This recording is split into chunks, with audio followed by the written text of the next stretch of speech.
Ouais l'équipe, c'est Silotech, j'espère que vous allez bien, en tout cas moi ça va super. Aujourd'hui pas une config, mais 5 configs pré-build sur Memory PC, allant de 700 à 1800 euros, c'est ce qu'on va voir tout de suite dans cette vidéo. Juste petit disclaimer pour toutes les personnes qui conseillent bien sûr de faire un PC soi-même. Alors je suis totalement de cet avis, bien sûr, moi aussi je conseillerais primordialement de faire sa config soi-même, mais il y a des personnes qui regardent mes vidéos qui ne sont pas encore majeures, ça je le sais, et qui ne sont pas capables de faire des configs soi-même, ou même que leurs parents ne veulent pas, et ça c'est tout à fait normal pour toutes les personnes, donc il ne faut pas les blâmer et il faut plutôt leur conseiller quelque chose en dépit. Donc ici Memory PC c'est littéralement la crème de la crème. Si vous ne pouvez pas build votre PC, c'est la meilleure alternative, avec peut-être 2 ou 3 autres alternatives derrière qui peuvent être assez correctes. Donc voilà, on commence avec une petite config ici à 119 euros. Donc là on a un Ryzen 5 5500 de base et une RX 6650 XT. On a du 16 Go en DDR4. Donc la config de base, on va la transformer en une config à 700 euros.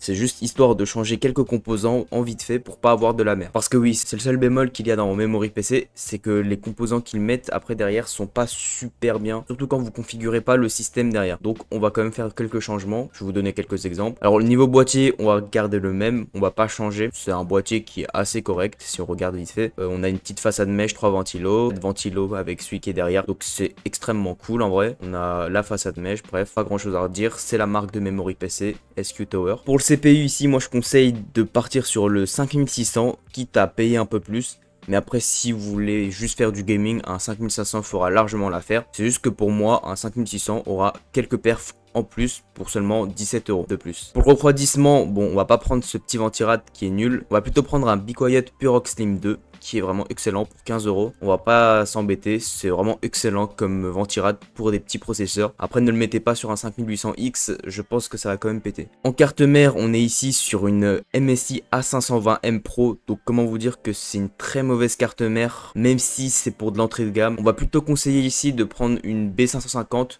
ou au moins une B450. Donc ici je vous conseille de prendre la B550A Pro. Voilà, bon ça recharge un peu. Comme ça on est à 700 euros à peu près. On a quelques changements à faire en plus. Mais au moins on aura une vraie bonne carte mère. Donc là on a l'éclat de slot qu'on n'aura pas sur la petite M. On a déjà du format TX qui est compatible avec le boîtier, donc ça c'est cool. On peut partir sur ça. Alors juste après en RAM, on va pas garder ces ADATA. On va partir sur du Kingston Fury Beast en 2x8 Go pour seulement 5 euros de plus. Donc ici on a d'excellentes RAM vraiment pour 5 euros. En plus c'est vraiment extraordinaire d'avoir cela. Donc autant les prendre, ça fait que 5 euros, c'est rien du tout. Niveau carte graphique, on va rester sur la même, la 6650 XT. Donc c'est un modèle Founders Edition, donc plutôt pas mal. Pareil pour le SSD, on va rester sur du 500 Go. Bon, c'est pas le plus important, vous remettrez un petit Tera de SSD juste après quand vous n'aurez plus de place sur votre SSD. Mais là, vraiment, on pourra pas en mettre plus parce que sinon on va trop dépasser en termes de budget. Par contre, pour l'alimentation, je serais obligé de rajouter ici du 550 watts en Be Quiet parce que je suis pas vraiment sûr de cette alimentation. Autant prendre du Be Quiet, au moins on est à peu près sûr de la fiabilité. L'alimentation, c'est vraiment important de prendre une bonne alimentation, ou du moins une alimentation qui n'a pas de problème. 550 watts, ce sera assez pour cette configuration. Ne prenez pas le 450 watts parce qu'il y aurait peut-être quelques problèmes, même si je pense que ce sera assez bien conseillé. Même si je pense que c'est le strict minimum qu'on peut avoir dans cette config. Prenez au moins du 550 watts, c'est le plus conseillé et au moins vous n'aurez pas de problème derrière. Donc la config nous revient à 721 euros et 50 centimes. On a bien notre boîtier, notre CPU. On a aussi notre refroidisseur et notre carte mère qu'on a changé avec les RAM. Le seul petit bémol, c'est qu'on n'a pas de Windows, donc ça faudra l'acheter. Mais bon, quand vous achetez Windows à 1 euro sur Cdiscount, bah voilà, tranquille, vous ne vous faites pas vraiment chier. Et au moins vous êtes tranquille. Donc pour 122 euros, vous avez une config qui est prête pour jouer en 1080p. On passe maintenant à la seconde config, donc plus onéreuse. On va partir sur un budget à 900 euros. Ici de base, on a 850 euros. On va faire quelques modifications bien sûr. Alors pour le boîtier, on peut soit partir sur ici le SQ Tower 01M. Parce que sinon le reste des boîtiers sont beaucoup trop chers. Parce que celui-là il n'a pas de façade mesh et c'est assez dommage. Je comprends pas pourquoi ils ont mis celui-là pour cette config. Soit vous partez sur le SQ Tower 06T. Alors moi je vais partir sur celui-là. Après c'est à vous de voir, c'est vraiment en termes de goût. Mais j'ai parti sur le plus cher. Au moins on va voir si on arrive quand même à rester dans les 900 euros. Alors pour le processeur, on va prendre le 5600 qui est moins cher. Et pourtant les deux ont les mêmes performances, donc on va grappiller quelques euros pour les mettre dans d'autres composants. C'est la technique du rat comme on le dit. Alors pour le ventirad, pareil, on va partir sur ce Be Quiet Purox Slim 2. Ça ressemble à la config juste avant, c'est normal, puisque avec cette config on a toujours le 5600. Autant prendre un Purox Slim 2 c'est pas super cher. Et en plus, ce sera extrêmement bon pour refroidir le CPU. Alors pour la carte mère, qu'est-ce qu'on a ici? Une MSI B150 A Pro. Donc on va pas changer, c'est une très bonne carte mère. En RAM, toujours pareil, on va prendre les Kingston Fury. Donc on va avoir quand même le petit dissipateur en plus, ça fait toujours la différence. Et au moins on aura de très bonnes RAM. En carte graphique, donc on va pas la changer, c'est quand même une RX 6750 XT. Une très bonne carte mère pour de la 1080p, mais aussi un peu de 1440p. Pour le SSD, nous avons 1 Tera de Kingston NV2. En écriture, on est à 2100 Mbps par seconde et en lecture, 3500 Mbps par seconde. Donc on a 1 Tera de SSD, c'est extrêmement cool. Vous n'avez pas grand chose à faire. Vous pouvez peut-être partir sur le SN580 qui est nettement mieux pour 12 € de plus. Mais ça c'est à vous de voir. Ici on va garder ce SSD, il restera très bon. Il y a des vitesses qui sont dans la moyenne, donc pas besoin de changer. Pour l'alimentation, on est sur la BeQuiet System Power 10 à 650 watts, 80 plus bronze. Donc pas besoin de changer, c'est une très bonne alimentation. Donc là on se retrouve à 853,80 €. Peut-être qu'on va... Attendez, je vais regarder vite fait si on peut changer la carte graphique et partir sur une 6800 peut-être. Alors où est-ce que c'est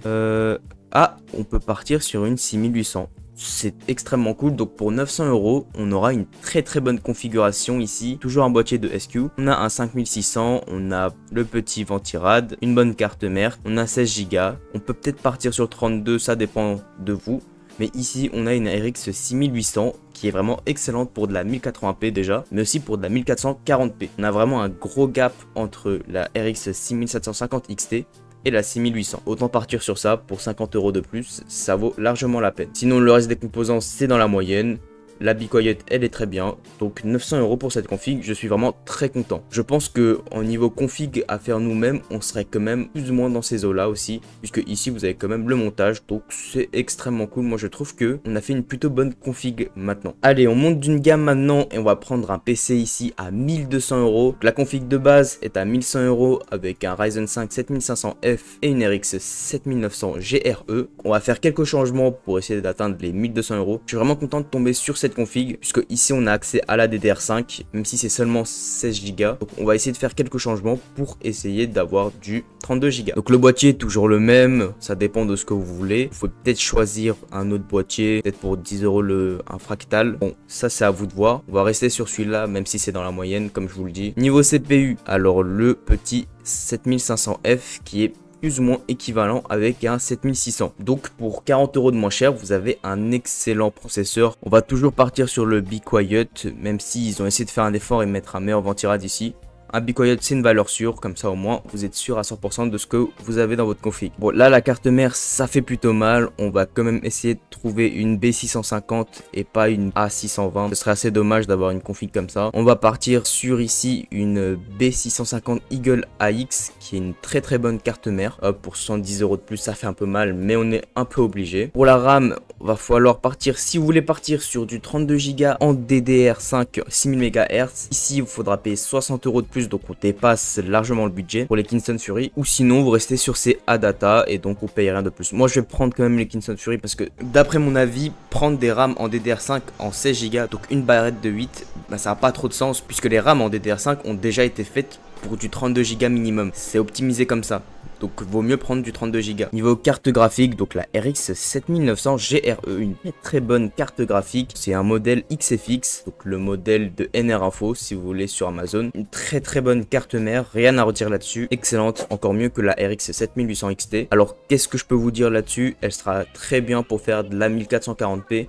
Voire même un peu de 4K si ça vous dérange pas, donc je recommande. Pour le SSD, nous avons, j'ai vu le 580 en 1 Tera, donc on va pas changer, c'est très bien. Et pour l'alimentation, on va partir sur ici une 750 watts, donc la BeQuiet System Power 10. Donc ici on a une config plutôt chère, donc je vais rechanger le prix, on va mettre 1250 environ, car on a un peu dépassé. Mais pour 1250 €, on a ici une excellente config, même si le boîtier encore laisse à désirer. Donc on a ce petit Ryzen 5 7500F qui est très bon. On a pour le refroidir un petit BeQuiet. Après c'est à vous de voir si vous voulez prendre un plus gros ventirad ou même un water cooling, ça dépend de vous. Pour la carte mère, les RAM et la carte graphique ainsi que le SSD, on n'a pas fait 2-3 changements, mais c'est plutôt cohérent. Bien sûr, il faudra toujours acheter le Windows, mais bon, 1 € la clé. Ok, pour la config à 1500 €, on va garder la même base que la config juste avant à 1100 €, mais on va essayer de changer bien plus de choses cette fois-ci. Donc venez avec moi. Pour le boîtier, on va quand même prendre un meilleur boîtier parce que pour 1500 €, on va tout de même pas se lésigner là-dessus. Alors moi je vous conseille de prendre soit un 4000D, c'est une valeur assez sûre, ou soit un Be Quiet, ici le Pure Base 500DX. Donc on va prendre celui-là parce qu'il est moins cher de 1 et de 2 c'est un très bon boîtier si vous regardez. C'est un boîtier qui a de la mèche. Normalement il devrait fournir les ventilos avec. Ou pire, s'il n'y a pas les ventilos, vous achetez un pack de ventilos de chez Thermalright. Alors au niveau du CPU, qu'est-ce qu'on va faire ici? On va partir sur un petit Ryzen 7 7700. Pour le CPU, on va partir sur un Ryzen 7 7800X 3D. Donc le meilleur processeur en termes de gaming. Il sera aussi très bon pour tout ce qui est multitâche ou applicatif. Donc, on va partir sur ça malgré que ça coûte 221 € de plus. On va quand même dépenser l'argent là-dessus. Bon, pour le refroidissement, autant vous dire que ça passe pas. Ça passe jamais. Donc on va partir ici sur un gros ventirad, soit ici le Be Quiet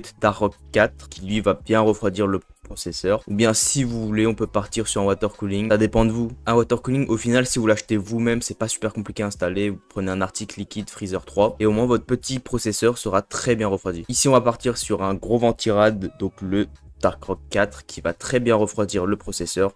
Et au moins, on n'aura pas de problème niveau chauffe. Pour la carte mère, pareil, on va prendre ici une Eagle AX. Voilà, c'est les mêmes raisons que tout à l'heure. En RAM, bien sûr, on va prendre les Kingston. Donc, on dépasse un peu du budget encore une fois. Mais bon, au pire des cas, si vous voulez pas prendre le 7800X 3D, vous pouvez partir sur un 7700. C'est à vous de voir. Mais ici, j'ai vraiment voulu prendre un 7800X 3D parce que sinon ça vaut pas la peine. Pour 1500 €, vous pouvez build vous-même un PC avec un 7800X 3D et une RX 7900 GRE. Donc là, on va essayer quand même de faire quelques économies pour au moins concurrencer entre parenthèses la config à build soi-même. Mais je pense que Memory PC, ça marche vraiment bien pour les petites configurations. Mais pour les grosses configurations, il y a quelques problèmes au niveau du prix. Là, pour 1500 €, on a largement cette config sans trop de problèmes. Alors qu'ici, pour 1550 €, eh bien, il nous manque encore quelque chose à améliorer. Donc le SSD, on va le garder. C'est un petit Western Digital SN580. On va pas le changer. Pour l'alimentation, on est un peu obligé de partir sur une 750 watts.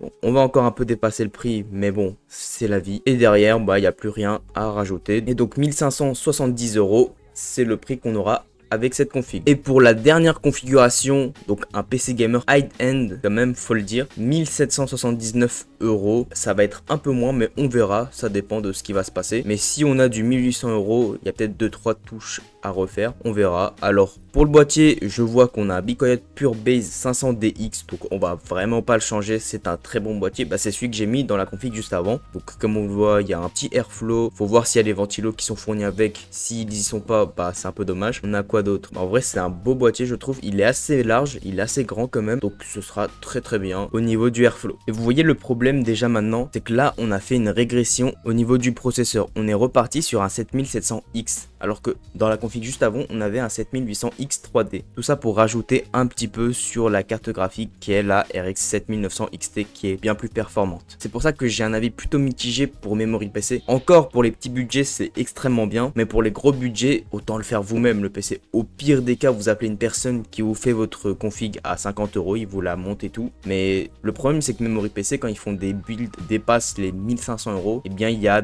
de plus en plus de problèmes que tu ne comprends pas. On a 1900 € et on n'a toujours pas le 7800X 3D qui est le meilleur processeur en gaming, pas en multitâche mais qui est vraiment excellent. Et ici on se trimballe avec un 7700X. Alors je dis pas que c'est un mauvais processeur, loin de là. Mais à 1800 €, on aurait pu faire un effort et mettre un 7800X 3D. On va pas rester plus longtemps. Donc là, qu'est-ce qu'on a? On a un water cooling. Le problème pour moi ici, c'est que la plupart des water cooling proposés ici sont pas super. Ça veut dire qu'il y a beaucoup mieux en termes de refroidissement. Vous pouvez juste prendre un article liquide. Ou même par exemple Thermalright, même s'ils n'ont pas trop fait leur preuve niveau water cooling. Il y a même des Lianli ou des EK. Je sais plus si EK ils en font encore des water cooling maintenant. Ici, on a des propositions qui sont plutôt moyenne. C'est pour ça que j'aime pas trop partir sur ces water cooling. Pour la carte mère, la MSI Pro B650S Wi-Fi, on va la changer en vrai. On va partir sur une Eagle, ça enlève 3 €. Mais pour moins de 3 €, autant les faire, ça change rien. C'est pareil, les deux cartes mères sont plus ou moins pareilles. Pour la RAM, là on va quand même partir sur ici les petites Kingston Fury pour 21 € de plus. C'est très important et au moins on sera bientôt à 1800 €. Carte graphique, on va pas changer, c'est une 7900 XT. Donc c'est le modèle Founders Edition. Donc bon, ce qui est bien, c'est que chez Memory PC, vous aurez plus de chances d'avoir des Founder Edition. Niveau SSD, le 580, comme d'habitude 1 Tera. Ça, c'est à vous de voir si vous l'en rajoutez ou pas. C'est pas à moi de faire le choix. Et l'alimentation, une Be Quiet Dark Power 13, 80 plus titanium en 750 watts. Là, c'est vraiment excellent. Une excellente alimentation. C'est une alimentation qui est extrêmement chère, qui est dans les 200-300 euros. Après, c'est du 80 plus titanium. Faut prendre en compte. Donc, pourquoi pas, elle est en promo. Ça, c'est vraiment très très cool. On va la garder. On va pas changer. Donc, 1800 euros, voilà ce qu'on a. On a un 7700X. On a un water cooling. On a une B650 Eagle AX. On a 32 Go en Kingston Fury. Et une RX 7900 XT. Bref, c'était 5 configs de Memory PC. Je le ferai pas tout le temps parce que je préfère conseiller des builds à faire soi-même, bien sûr, c'est beaucoup mieux quoi. Alors, j'espère que cette vidéo elle vous a plu. Si c'est le cas, n'hésitez pas à lâcher un pouce bleu et à vous abonner à la chaîne. Et moi, je vous retrouve pour une prochaine vidéo. C'était Cielo Tech. Allez, ciao!